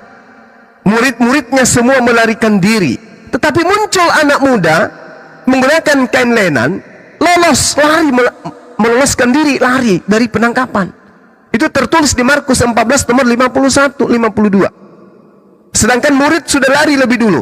Muncul kemudian ada terekam dengan jelas di dalam data Bible saudara ada seorang muda menggunakan kain lenan, melepaskan kain lenannya dan lari meloloskan diri. Siapa yang menggunakan kain lenan sebelumnya? Sebelum perjamuan kudus, Yesus melepaskan jubah di Yohanes 13 nomor 4, lalu menggunakan kain lenan. Jadi kalau kita di pengadilan, ketika ada orang yang tertangkap, wah ini bukan Yesus ini, bukan yang asli ini. Loh kok bisa Pak? Yang asli itu terlihat kemudian menggunakan kain lenan. Ini bukan, dia hanya menggunakan kolor. Bukan ini. Kalau Yesus anak Miriam itu, anak Maria itu menggunakan kain lenan. Kata yang menangkap, waduh Pak, yang menggunakan kain lenan Pak lolos dia Pak, lari melarikan diri Pak. Loh, kenapa kamu tahu? Iya Pak, karena dia lari melepaskan kain lenannya kami dapatkan, tapi orangnya kabur. Waduh, yang kamu bawa ini bukan asli, ini KW coy, ini KW. Tapi nggak apa-apa terjadi pembunuhan terhadap dia. Kenapa? Karena Tuhan sudah mengatakan pengkhianat akan dipakai untuk menggantikan orang yang jujur. Amsal 21 nomor 18. Jadi eksekusi itu terjadi. Selesai. Hening cipta dimulai. Tang tang tang tang. Muncullah kemudian Paulus, teman-temannya ingin menjual ajaran kepada penjajah penguasa kala itu. Maka mula-mula kemudian disebut Kristen di Antioquia lah orangnya pengikut Paulus itu, dijual ajarannya ke Romawi dan Yunani. Lahirlah Kristen dengan menuhankan Yesus pengganti Yesus anak Maria. Yang dipakai adalah Yesus Barabas atau Yesus anak Bapa. Demikian. Oke, makasih Bang Juma. Saya akan meresponnya dan menyangannya juga pakai data. Tadi saya pakai data, saya juga pakai data sekarang. Sekarang Silakan. kalau mau pakai data secara logika, ya makasih. Kalau secara logika, kalau dibilang anak muda itu yang menggantikan Yesus, terus disambungkan dengan Barabas, sedangkan Barabas pada saat itu kondisinya ada dalam penjara. Ada di dalam penjara. Terus tadi argumennya Bang Juma bahwa yang menggantikan Yesus itu adalah seorang muda. Kalau mengacu pada ayat itu di dalam Markus 14 ayat 51, ada seorang muda yang pada waktu itu hanya memakai sehelai kain lenan untuk menutup badannya, mengikuti dia, mereka hendak menangkapnya. Oke? Kalau yang dimaksudkan ini adalah Yesus yang KW, terus dihubungkan dengan Barnabas, sedangkan Barnabas ini ada dalam penjara. Berarti nggak nyambung dari situ. Berarti nggak nyambung. Yang mana seorang muda ini atau seorang Barnabas? Sedangkan Barnabas Barabas ini posisinya ada di penjara. Nah, dari contoh itu juga nggak nyambung. Berikut, kenapa saya bilang Yesus itu mati di atas kayu salib? Tapi saya juga punya argumen bahwa Yesus itu tidak mati di atas kayu salib kalau dia tidak menyerahkan dirinya. Karena memang saya pelajari, tidak ada orang yang bisa membunuh Yesus, siapapun itu, kalau bukan Yesus yang menyerahkan dirinya. Betul sekali kata Bang Zuma, Yesus itu tidak berdosa dan tidak ada orang yang bisa membunuh dia. Memang betul, selain dia menyerahkan nyawanya. Datanya di dalam Matius 27 ayat yang ke-50. Di situ jelas sekali Yesus berseru pula dengan suara nyaring lalu menyerahkan nyawanya. Ada banyak orang Kristen juga yang nggak tahu. Mereka pikir Yesus itu mati karena dibunuh atau disalib. Tetapi buat saya yang sudah pelajari Alkitab, Yesus mati bukan karena dibunuh atau dipaku di kayu salib. Tetapi dia mati karena memang dia secara sukarela menyerahkan dirinya. Karena itu ada datanya. Di dalam Matius 27 ayat yang ke-50, Yesus berseru pula dengan suara nyaring lalu menyerahkan nyawanya. Maka kami dalam kekristenan meyakini bahwa Yesus mati, tapi dia mati bukan karena dibunuh, tapi menyerahkan nyawanya dengan sukarela. Begitu. Dan kalau mau dihubungkan dengan Barabas dan orang muda tadi nggak sinkron, karena orang muda tadi ada di luar, Barabas ada di dalam penjara. Terus mau dikatakan bahwa Barabas yang ganti Yesus, orang muda yang ganti Yesus, itu kan nggak sinkron. Jadi buat saya Memang Yesus itu cuma ada satu di Bible. Kalau Bang Suma bilang Yesus itu tidak bisa mati, dia tidak bisa mati memang. Selain dia menyerahkan dirinya. Karena memang itu tertulis di dalam Bible bahwa Yesus menyerahkan dirinya, setelah dia menyerahkan dirinya, nyawanya, baru dia bisa mati. Selama dia tidak menyerahkan dirinya, sekalipun dia dicambuk, ditombak, tapi dia tidak pernah menyerahkan dirinya, dia tidak akan mati. Nah, itulah banyak juga kekristenan yang tidak tahu. Mereka pikir Yesus itu cuma mati di atas kayu salib, sudah selesai. Tetapi Yesus itu mati sebenarnya karena menyerahkan nyawanya. Baru dia bisa mati. Dan datanya sudah saya sebutkan tadi. Terima kasih. Oke, baik. Jadi satu kesalahan fatal yang saudara saya lakukan, entah itu sengaja atau tidak sadar atau kurang belajar ya, maaf. Data yang Anda bawa tadi itu, pada saat kita saling sanggah, saya katakan Markus 14, saudara mengatakan Markus 15. Justru Markus 15 itulah yang menceritakan adanya keadaan poiesaya apelosen. Yesus Barabas dibebaskan. Pada saat disesahnya Yesus, Barnabas pun dilepaskan. Dan oleh karena Pilatus ingin memuaskan hati orang banyak itu, maka ia membebaskan Barabas bagi mereka, tetapi Yesus disesahnya lalu diserahkannya untuk disalibkan. Anda keliru di situ, entah sengaja atau tidak. Jadi Barabas itu dibebaskan. Ya Bang, saya dengerin dulu. Ya, nggak apa-apa. Ya. Lanjut. Jadi Markus 15 nomor 15, Yesus Barabas itu diloloskan juga, dibebaskan untuk memuaskan kemudian orang-orang Yahudi pada masa itu. Barabas dibebaskan. Kan ditanya, siapa yang hendak aku bebaskan untuk kalian? Mereka berseru kemudian teriak, Barabas, loloskan Barabas, salibkan Yesus. Oke, jadi dua-duanya keluar dari penjara, dua-duanya. Satu digiring untuk disalibkan, satu digiring untuk disalibkan, satu lepas entah kemana rimbanya. Padahal itu adalah sesuatu yang tidak rasional. Kenapa? Karena Barabas itu adalah pembunuh, Barabas itu adalah penyamun, Barabas itu adalah perompak. Dia adalah penjahat nasional yang susah payah dicari, kemudian dilepaskan. Kenapa demikian? Karena Tuhan merencanakan itu semua. Ketika saudara mengatakan Yesus menyerahkan nyawanya, memang betul. Tidak ada orang mati di atas muka bumi ini tidak bisa tidak menyerahkan nyawanya. Meskipun mempertahankan nyawanya sekuat tenaga sampai masuk ke dalam lapisan baja, lapisan beton untuk sembunyi, tidak mau menyerahkan nyawanya, tetap saja mati. Mau Anda tidak serahkan nyawa pasti mati. Makanya Yesus mengatakan, biarkanlah cawan ini berlalu, tetapi bukan atas kehendakku yang terjadi, tetapi atas kehendakmu. Ibrani 5 nomor 7. Sebagai manusia dia mempersembahkan doa yang sungguh-sungguh kepada Dia yang mampu menyelamatkannya dari maut, dan atas kesolehannya doanya dikabulkan. Doanya untuk apa?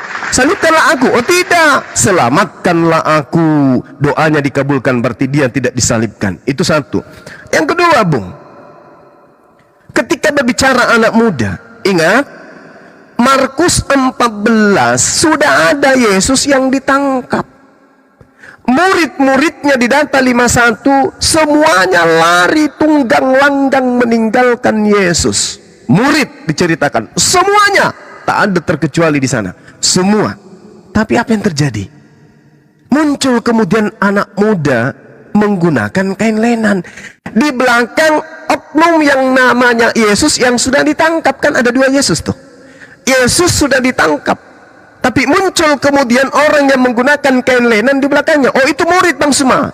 Bullshit. Murid diceritakan semuanya sudah lari. Lalu ini siapa yang menggunakan kain lenan yang di belakang Yesus ini? Siapa? Kita cari datanya.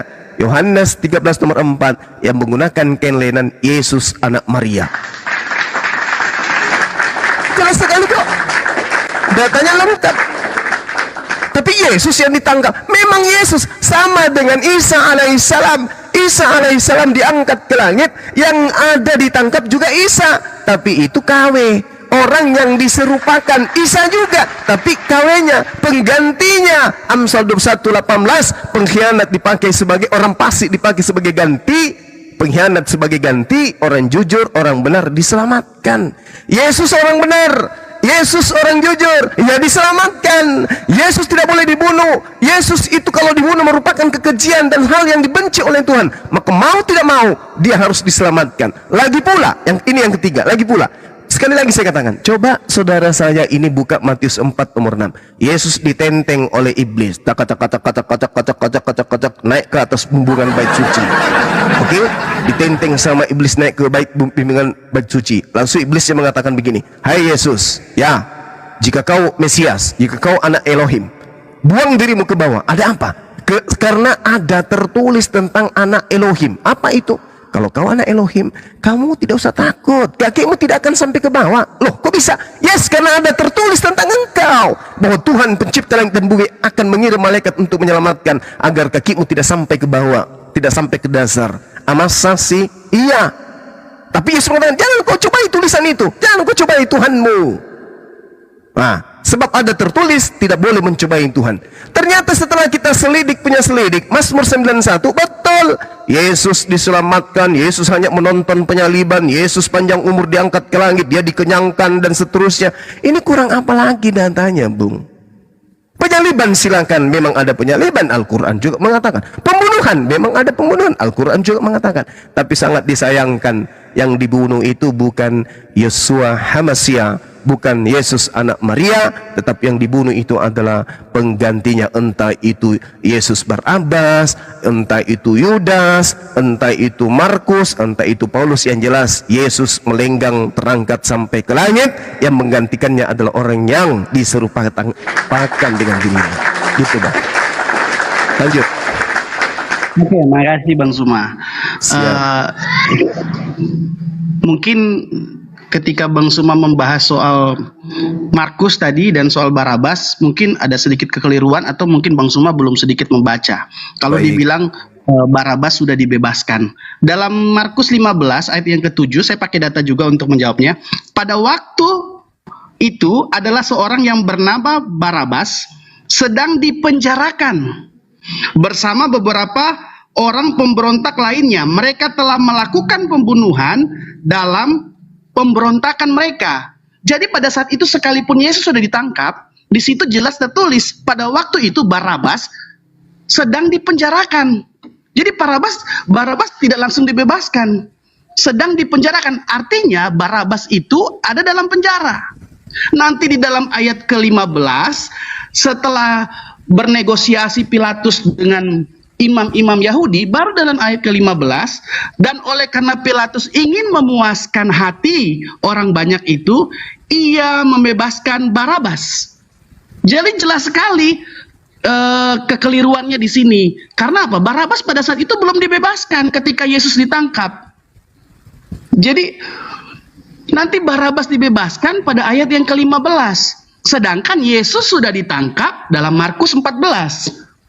Jadi kekeliruan, mungkin Bang Suma belum tidak baca dengan baik. Mungkin dalam ayat yang ke-7 situ Barabas belum dibebaskan. Ketika Yesus ditangkap, Barabas belum langsung dibebaskan. Bahkan ketika Pilatus sedang bernegosiasi dengan imam-imam Yahudi, itu Barabas pun belum dibebaskan. Kalau tadi saya kan mendapat narasinya Bang Suma, ketika Yesus ditangkap, Pilatus itu sudah dibebaskan ketika diperhadapkan. Tidak, bahkan setelah diperhadapkan pun Barabas itu belum dibebaskan. Jadi ada sedikit kekeliruan kalau statement Bang Zuma bilang sudah dibebaskan ketika Yesus ditangkap. Tidak, karena ayat ke-7 jelas sekali menjelaskan bahwa dia sedang di dalam penjara. Dan kalau dibilang bahwa ada Yesus yang lain, contoh-contoh yang ini di dalam Markus 14 itu seorang yang muda terus dihubungkan dengan Barabas yang masih ada dalam penjara, sedangkan orang muda ini yang ada di dalam, yang sudah di luar, terus disangkut pautkan dengan Yesus yang lain. Buat saya agak keliru, nggak nyambung gitu loh. Karena secara logika pun nggak nyambung, satu di luar, satu di dalam, terus dihubungkan dengan Yesus yang disalib.